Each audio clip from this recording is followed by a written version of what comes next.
වාර්තා වෙන තොරතුරු වලට අනුව අපිට පේන තියෙනවා ලංකාවේ කාන්තාවක් මේ වෙනකොට විවාහ වෙන සාමාන්‍ය වයස ඇවිල්ලා අවුරුදු 23.4. අවුරුදු 23.4. පිරිමියෙක් විවාහ වෙන්නේ නම් අවුරුදු 27.2කදී. ඉතින් මේ කාන්තාවක් සහ පුරුෂයෙක් විවාහ වෙන වයසේ ලංකාවේ සාමාන්‍ය ගෑමේ පෙන්වන්නේ නාගරික ප්‍රදේශයකට ගියොත් පිරිමියෙක් සාමාන්‍යයෙන් අවුරුදු 28කටත් වඩා එහාට ගිහිල්ලා විවාහ වෙන්නේ. කාන්තාවක් නම් අවුරුදු 24.8ක් නාගරික ප්‍රදේශවලදී විවාහ වෙනවා.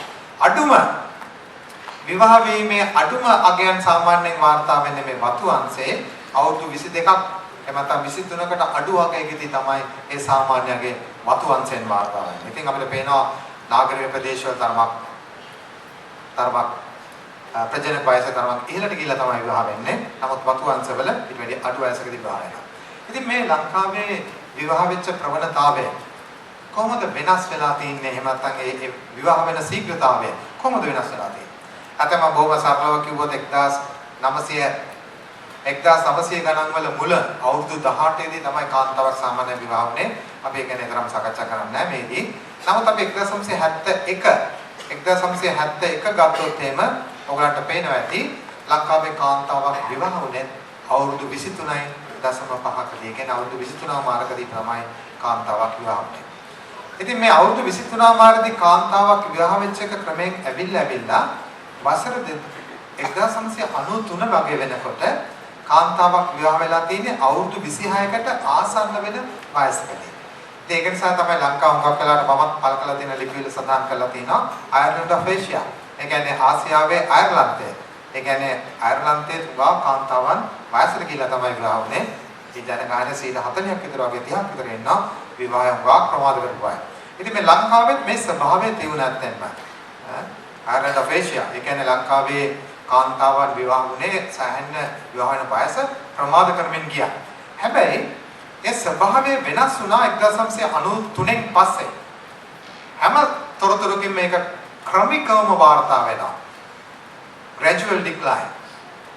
ඒක නිසා මේ සංඛ්‍යා දත්වල නිවැරදිභාවය ජනලේඛන සංඛ්‍යා ලේඛන දෙපාර්තමේන්තුවේ දත්වල තියෙන නිවැරදිභාවය ඒ පවත්නා trends ඉතමත් හොඳින් absorb කරන් දෙනවා. අපිට පේනවා මේ තොරතුර කාන්තාවන් විවාහ වෙන ස්වභාවය වර්තමාන වෙනකොට 23.4ට වැටලා තියෙනවා. හැබැයි කෙනෙක් තර්ක කරන්න පුළුවන් මේ අවසාන අගයත් අර මුලින්ම තියෙන අගයත් එක සමාන වෙලා තියෙනවා කියන්නේ. ඒ කියන්නේ අපේ nationality trends විවාහ වෙන ප්‍රවණතාවයන් නැවතත් 1970 ගණන් වල තියෙන ස්වභාවයට ගමන් කරලා තියෙනවා. මේක හොඳද නැද්ද කියන එක වෙනම සාකච්ඡා කළ යුතු තර්කයක්. ඉතින් දැන් මේ ගෑනු අය අඩු වයසෙන් කසාද බඳින්න පටන් ගත්තානේ. පිරිමි අයත් ඒකම කරන්න ගත්තා. පිරිමි අය අවුරුදු 28ක් 29ක් වෙලා තමයි කසාද බැඳේ. ඒගොල්ලෝ විවාහ වෙන සාමාන්‍ය වයස ක්‍රමයෙන් අඩු කෙරුවා. ඒක අනිවාර්යයෙන්ම සිද්ධ වෙනවා. මොකද අඩු වයසෙන් කාන්තාවන් විවාහ වෙනවා කියන්නේ ඒගොල්ලෝ බලනවා ඒගොල්ලන්ගේ වයසට කිට් වෙන පිරිමියෙක් හොයන. කොහොමද? ලංකාවේ සාමාන්‍ය විවාහ වෙනකොට පිරිමියෙක්ගේ සහ කාන්තාවගේ වයස අතර වෙනස අවුරුදු 4කට ආසන්න වෙනවා. මේකෙන් කියන්නේ නැහැ විවාහ වෙච්ච හැමෝගෙම වයස් පරතරය අවුරුදු 4යි කියලා. සමහර විට ඉන්න පුළුවන් අවුරුදු 10 15ක් පිරිමියා වයස. සමහරට ඉන්න පුළුවන් කාන්තාව අවුරුද්දක් වයසෙන් වැඩි. හැබැයි සාමාන්‍යයෙන් අවුරුදු 4ක් විතර වෙනවා. ඉතින් මේක අපිට එක එක වයස් කණ්ඩායම් වලට හොයන්න පුළුවන්. හැබැයි කෙනෙකුට ඒක වැදගත්ම දේ තමයි ඇයි මෙහෙම විවාහ වෙන වයස උගක් ඉහළ ගිහිල්ලා මෙහෙම අඩු වුනේ? විශේෂයෙන්ම කාන්තාවන්. මේකට ප්‍රධාන හේතුවක් තියෙනවා ප්‍රජාවිද්‍යාත්මක සාධකයක් මේ විවාහ වීමට සුදුසු වයසේ සිටින පුරුෂයන්ගේ කාන්තාවන්ගේ ඒ සංඛ්‍යාත්මක පීඩනය. මේකට ඉංග්‍රීසියෙන් කියනවා marriage squeeze කියලා. ඒ කියන්නේ බොහොම සරලව කිව්වොත් එහෙම කාන්තාවන් 100ක් ඉන්නවා නම් විවාහ වීමට අපේක්ෂාවෙන් පිරිමිත් ඉන්නවන ඊට සරිලන 100 දෙනෙක්. හැබැයි පිරිමි 80ක් නම් ඉන්නේ ගෑනු 20 දෙනෙකුට විවාහ වෙන්න ලොකු ප්‍රමාදයක් ඇති. ඉතින් අර අතීතයේ අපිට එවැනි පීඩනයක් තිබුණා. හැබැයි වසර 2000න් පස්සේ ක්‍රමයෙන් මේ marriage squeeze කියන එකේ පීඩනය අඩු වෙගෙන යනවා. ඉතින් ඒක නිසා ස්ත්‍රීන්ට හොඳ අවස්ථාවක් තියෙනවා තමන්ගේ වයසට උගක් කිට්ටුවෙන් යන කෙනෙක් සමග විවාහ වෙන්න. හැබැයි ඊට අමතරව විවිධ සමාජ ආර්ථික සාධකත් අර විවාහ වෙන සාමාන්‍ය වයස පහත හෙලන්න සාධක වෙලා තියෙනවා. අධ්‍යාපනය විශ්වවිද්‍යාල ගත්තත් එහෙම නැත්නම් අපි ගත්තොත් වෙනත් අධ්‍යාපන ආයතන අර 1980 ගණන් වල 90 ගණන් වල නෙවෙයි අපි අවුරුදු 3න් අවුරුදු 4න් උපාධි මේ වෙනකොට අවසන් කරනවා. නමුත් 1980 ගණන් වල සාමාන්‍යයෙන් කෙනෙකුට ගැහැණු ළමයකට අවුරුදු 7ක් 8ක් විශ්වවිද්‍යාලයේ ඉන්නවා. හැබැයි දැන් අවුරුදු 3න් 4න් ඉවර කරලා ඔයිට රස්සාවකටත් ගිහිල්ලා විවාහ වෙන්නත් පුළුවන් කමක් ලැබිලා තියෙනවා.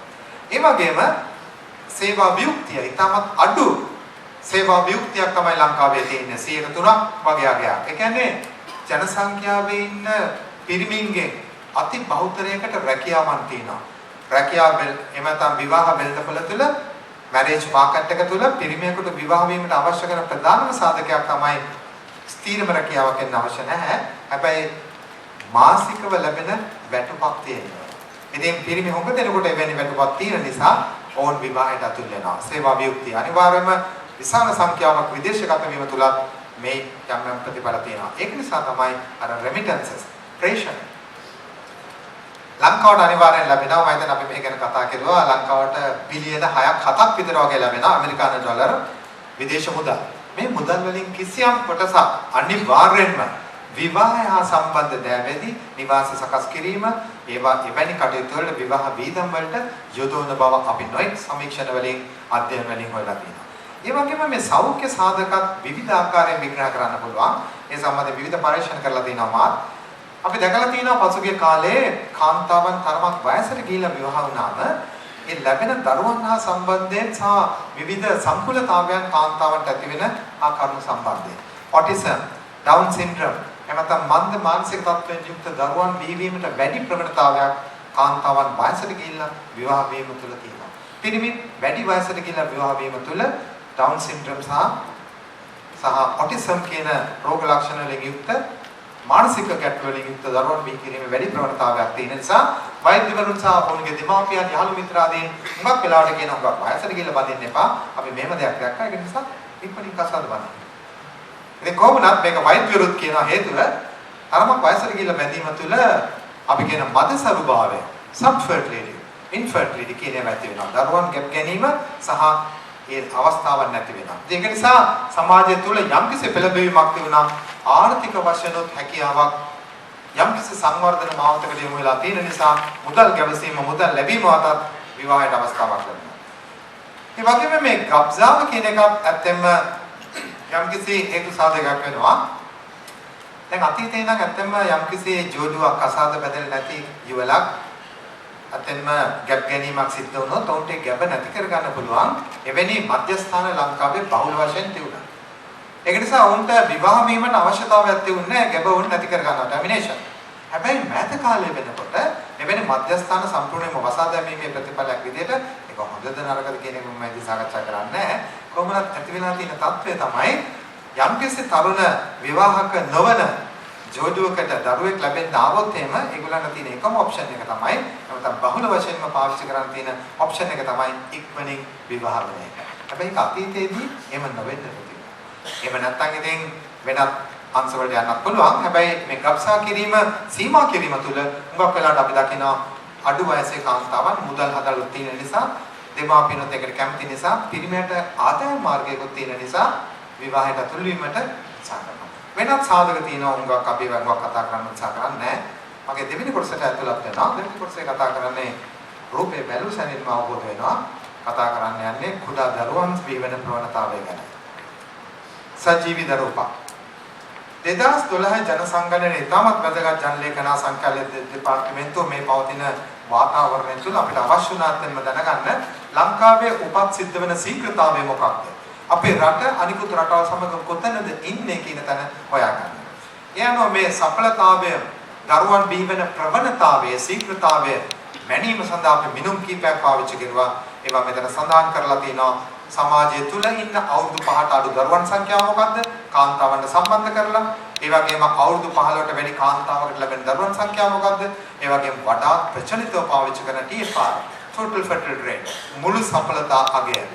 සාමාන්‍ය කාන්තාවක් ඇගේ ප්‍රජනක සමය අවසන් කරනකොට ඒ කියන්නේ අවුරුදු 50 වගේ වෙනකොට දරුවන් කී දෙනෙක් බිහි කළාද කියන මේ වැදගත්ම ඉතාමත් ස්ටෑන්ඩඩ් මෙෂර්මන්ට් එකක් වෙන TFR මුළු සඵලතාවයේ කාන්තාවක් ඇගේ ප්‍රජනන සමය අවසන් කරනකොට අවුරුදු 50ට එළඹෙනකොට දරුවෝ කී දෙනෙක් on average බිහි කරලා තියෙනවද කියන මිනුම තමයි වඩාත් වැදගත්.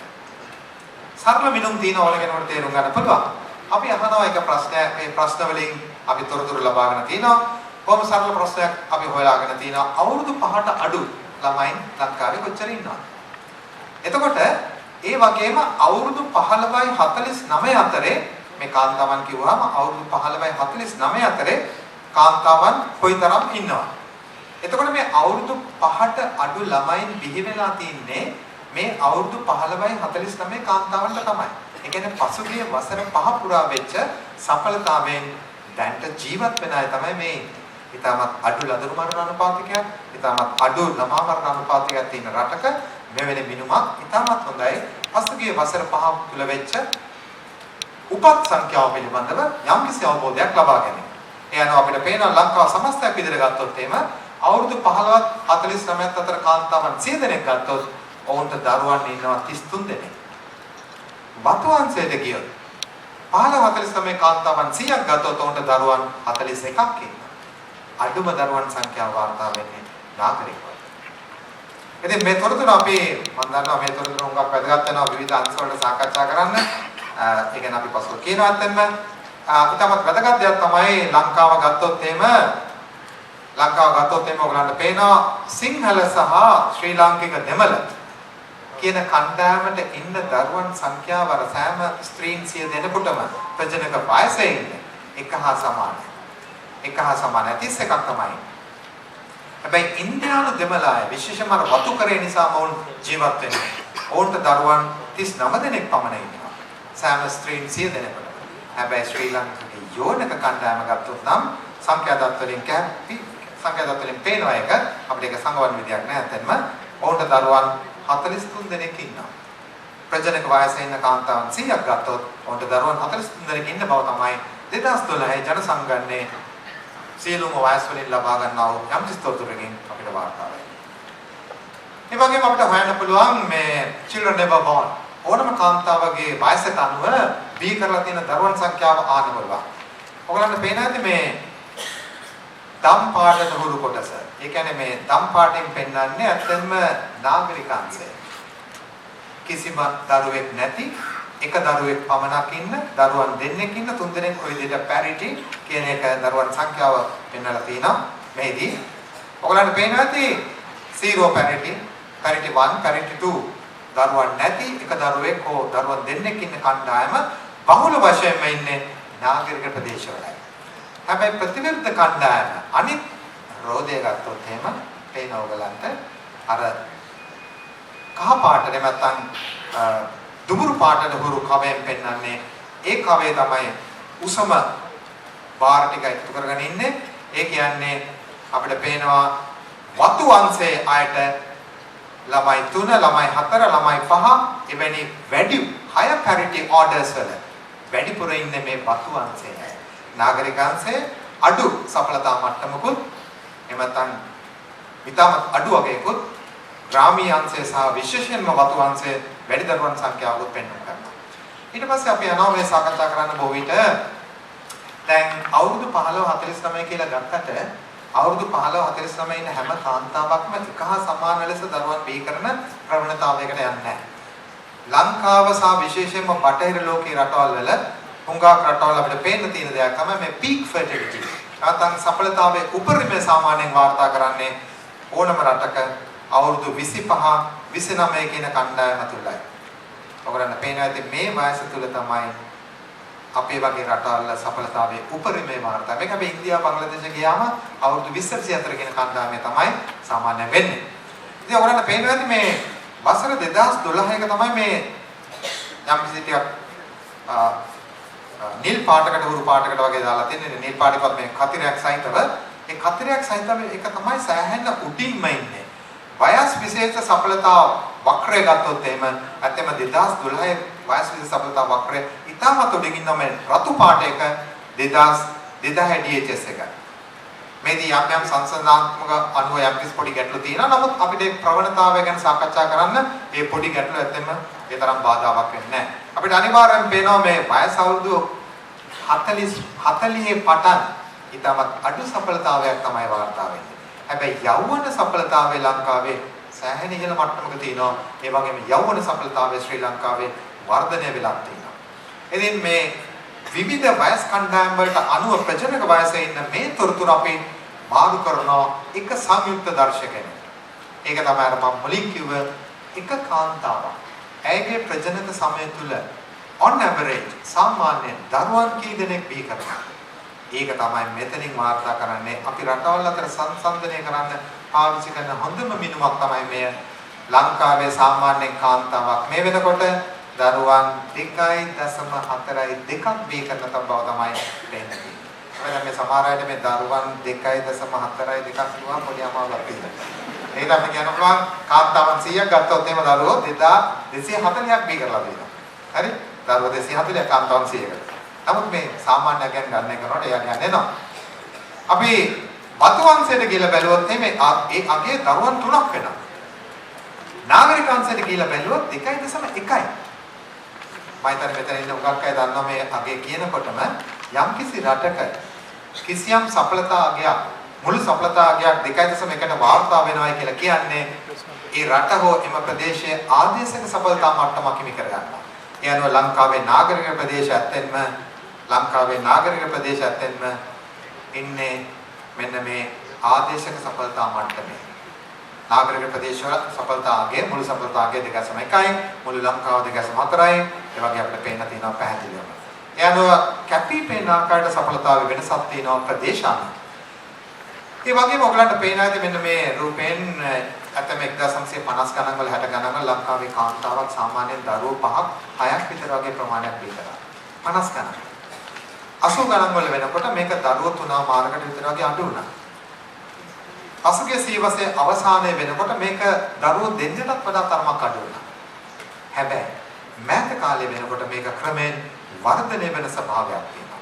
මේ රතු පාටින් කියලා කියන්නේ අර ආදේශක සඵලතා මට්ටම යම්කිසි රටක් ආදේශක සඵලතා මට්ටමට එනවා නම් ඒ රට එයින් අවුරුදු 30ක් පමණ ගිය තැන ශූන්‍ය ජනසංඛ්‍යාව වර්ධනයකට යටත් වෙනවා. ඒ කියන්නේ ජනසංඛ්‍යාවේ ප්‍රමාණය ස්ථායී වෙනස් නොවි පවතින අගයකටපත් වෙනවා. හුඟක් රටවල් උත්සාහ කරනවා මේ මට්ටමට අවතීර්ණ වෙන්න. හැබැයි ඒක හොඳද නරකද කියන එක එහෙම සාකච්ඡා කළ යුතු දෙයක්.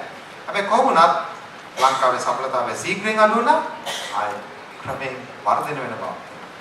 ඉතින් මේ තොරතුරු අපි බැලුවොත් එහෙම ජන වාර්ගික මට්ටම අනුව ඔයාලට කැපී පෙනෙන ආකාරයෙන් ආයි පේනවා සිංහල සහ අවසාන යටිම තියෙන බාර් දෙක සිංහල සහ දෙමළ ගත්තොත් එහෙම 2.3යි. ඔවුන්ගේ සඵලතා අගය දරුවන් 2.3ක් පමණයි බිහි කරලා තියෙන්නේ. ශ්‍රී ලාංකික යෝනිකය බිහි කරලා දරුවන් 3.3ක්. සංසන්දනාත්මකව ගත්තොත් යෝනික ස්ත්‍රියක් එක දරුවෙක් බිහි කරනවා වැඩිපුර සිංහල හෝ ශ්‍රී ලාංකික දෙමළ ස්ත්‍රීකට වඩා. ඒක තමයි මේකෙන් පේන්නේ. මුළු සඵලතා අනුපාතයේ වැඩිම ජන වර්ගය ලෙස යෝනික වරුණුත් අඩුම වන්නේ සිංහල සහ සිංහල දෙමළ ජන වර්ග වලයි. ඉතින් මේ තොරතුර සත්‍ය තොරතුර.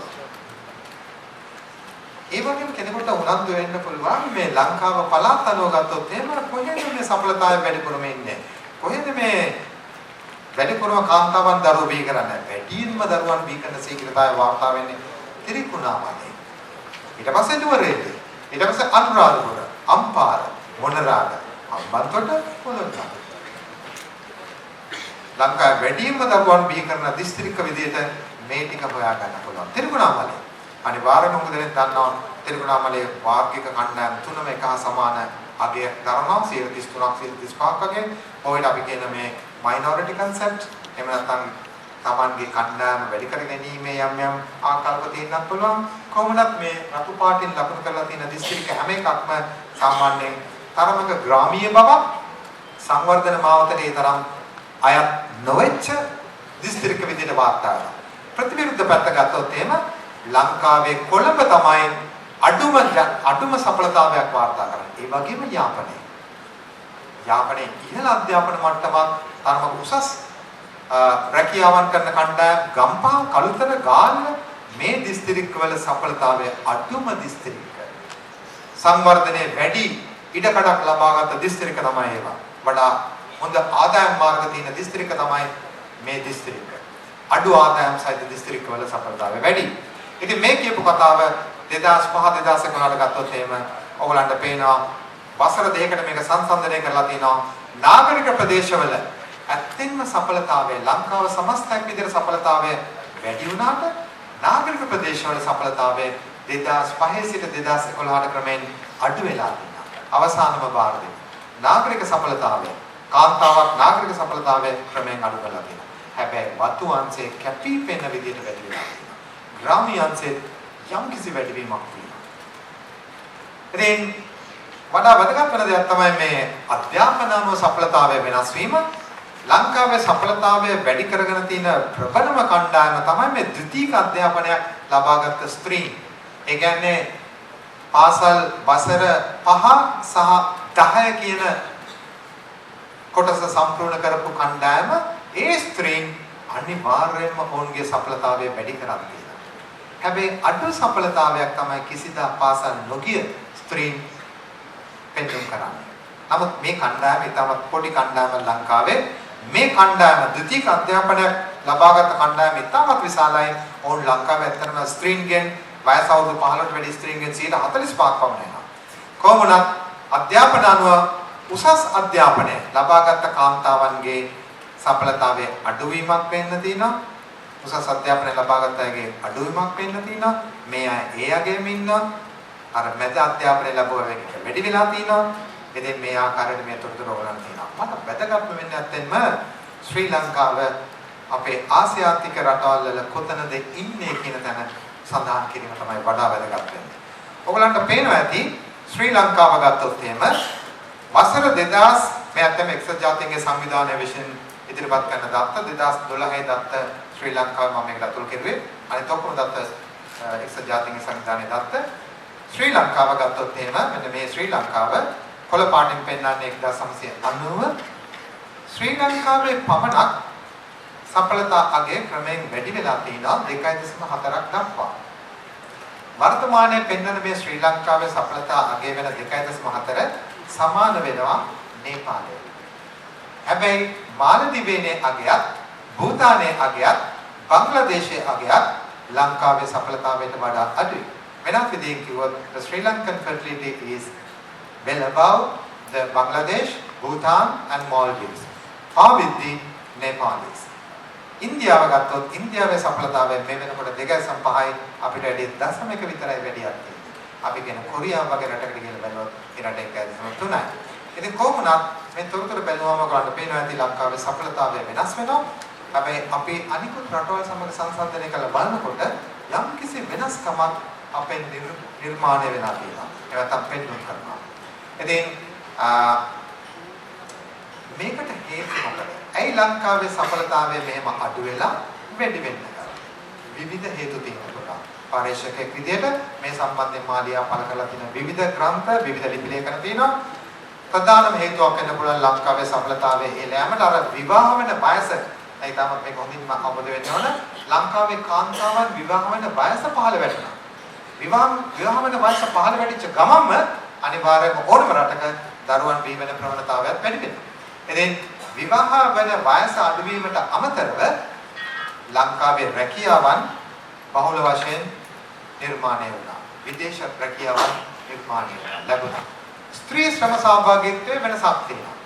ඒ කියන්නේ අතම ලංකාවේ වැඩ කරන්න පුළුවන් වයසේ ඉන්න කාන්තාවන් 100ක් ගත්තොත් එයින් 33 දෙනා වැඩ කරන්නේ. ඊටු අය ඔක්කොම වැඩිපුර කැමති වෙන්නේ ගෙදර ඉන්න. ඉතින් ගෙදර සිටීම සහ දරුවන් බිහි කිරීම, දරුවන් රැකබලා ගැනීම කියන මේ සම්පූර්ණ කතන්දරයේ තියෙන ලොකු දෙයක්. ඇයි මේ කාන්තාවන්ගෙන් වැඩි දිනක් රැකියාව කරන්නේ නැත්තේ? ඔවුන්ට ඒ සඳහා සුසු රැකියාවක් නැද්ද? ළමයි ගෙදර දාලා යන්න බැරි කමක් තියනවද? එහෙම නැත්නම් ළමයි ඉස්කෝල වල ටියුෂන් වලට ගෙනියන්න ඕන නිසා හැකියාවක් නැද්ද? මේ වගේ උගක් කතන්දර මේ අතුලත් වෙනවා. කොහොමද මේ ස්ත්‍රී සහභාගීත්වය සඵලතාවය හා බැඳී පවතිනවා. අනිත් කාරණාව තමයි මේ තුන්වෙනි කාරණාව ලංකාවේ යම්කිසි ආකාරයක පළල් සැලසුම් සේවාවන් වල දුර්වලතාවයක් මතුවෙච්ච බව නම් මම කියනවා. ඒකට හේතුව තමයි ලංකාවේ ඉතාමත් අඩු සඵලතා මට්ටමකට වැටුණාම ලංකාවේ සාමාන්‍යයෙන් අපි මේක දැකලා තියෙනවා. උගා හොඳ මට්ටමකට වැටුණාට පස්සේ අපි අර වඩා උනන්දුවෙන් කරන කටයුතු තරමක් දුර්වල කරගන්නවා. ඒ දුර්වල කරගන්න විවිධ හේතු සාධකත් බලපාන්න පුළුවන්. හැබැයි කොහොම වුණත් එවැනි විවිධ කරුණු වල ප්‍රතිඵලයක් විදිහට පෞල් සල්සුම් සේවාවන් අවශ්‍යයිටත් නොලැබී ගිය ස්වභාවයක් මත ලංකාවේ සඵලතාවය ඉන්දියා වෙන්නට පුළුවන්. ඒ වගේම අර ගබ්සා කිරීමට තියුණු ඉඩ ප්‍රස්ථා සම්පූර්ණයෙන්ම වගේ අවහිර කිරීම නීත්‍යානුකූල නොවන ගබ්සා ලබා ගැනීමට තියෙන අවස්ථා සම්පූර්ණයෙන්ම අවහිර කිරීමත් සඵලතාවයේ ඉලයාමට යම්කිසි හේතුවක් වෙලා තියෙනවා. ඒ වගේම මේ ඊගාව කාරණා තමයි දැන් වැදගත් කාරණාවක්. අපේ තොරතුරු වලින් පේන තියෙන දෙයක් තමයි ලංකාවේ පවුල් දැන් කියන එක කාරණාවක් තමයි අපිට තරමක් වැඩිපුර දරුවන් ඕන. ආකල්පමය වෙනසක් මතුවලා තියෙනවා.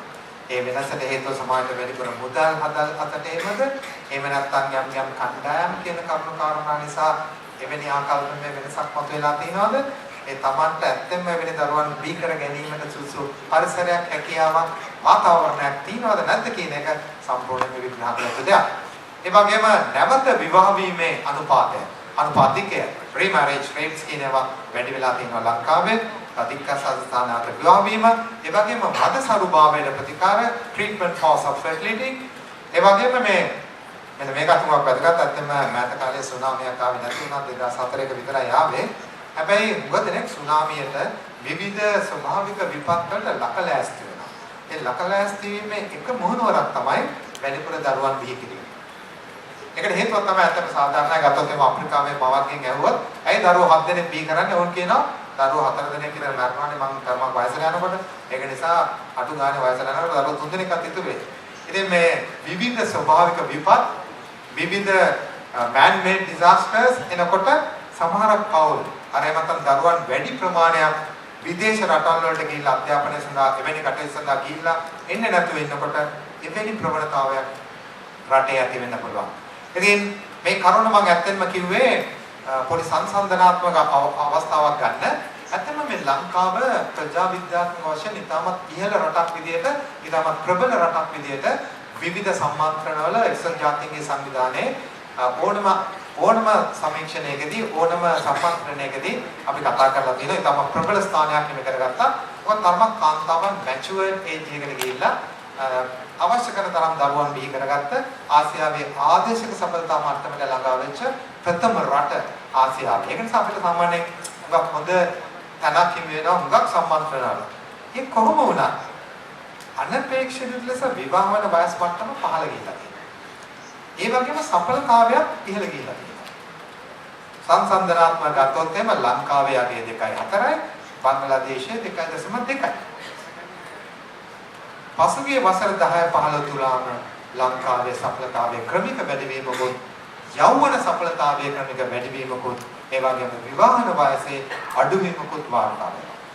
ඉතින් මේ කතන්දරය සම්පූර්ණයෙන්ම විවිධ පරීක්ෂණ වලට යොමු කළ යුතු වුණත් අවසානයේදී මට කියන්න තියෙන්නේ ජනගහනයේ සුභසිද්ධිය සඳහා, විශේෂයෙන්ම ජනගහනයක සෞඛ්‍ය සුභසිද්ධිය සඳහා අපේ රටට අවශ්‍ය වෙනවා ජාතික ජනගහනා සෞඛ්‍ය ප්‍රතිපත්තියක අවශ්‍යතාවය. ඒක කියන ගමන් අවසාන පණිඩෙත් කියන්නේ කැමති අතම ජනලේඛන සංඛ්‍යාලේඛන දෙපාර්තමේන්තුවත් මාත්මේ තොරතුරු විශේෂයෙන්ම ජාතීන් අතර පවතින සඵලතාවයේ විවිධ ප්‍රභේද ඉදිරිපත් කළේ. අපි කිසිම විදියකටවත් මේ ජාතීන් අතර කිසිම අසමගියක් හෝ වෙනත් කාරණාවක් මතුවීමකට නෙවෙයි. ඒ පවත්නා වූ විද්‍යාත්මක තත්ත්වය පැහැදිලි කර දීම සඳහා පමණයි වෙන තොරතුරු පාවිච්චි කළේ. එවැනි තොරතුරු පාවිච්චි කරනකොට අනිවාර්යයෙන්ම මේ විද්‍යාත්මක අවබෝධයක් සහ ඒ මතුවේ හැකි විවිධ අනිසි තත්ත්වයන් පිළිබඳ අවබෝධයකින් තමයි කල්පිත පාවිච්චි කරන්නේ.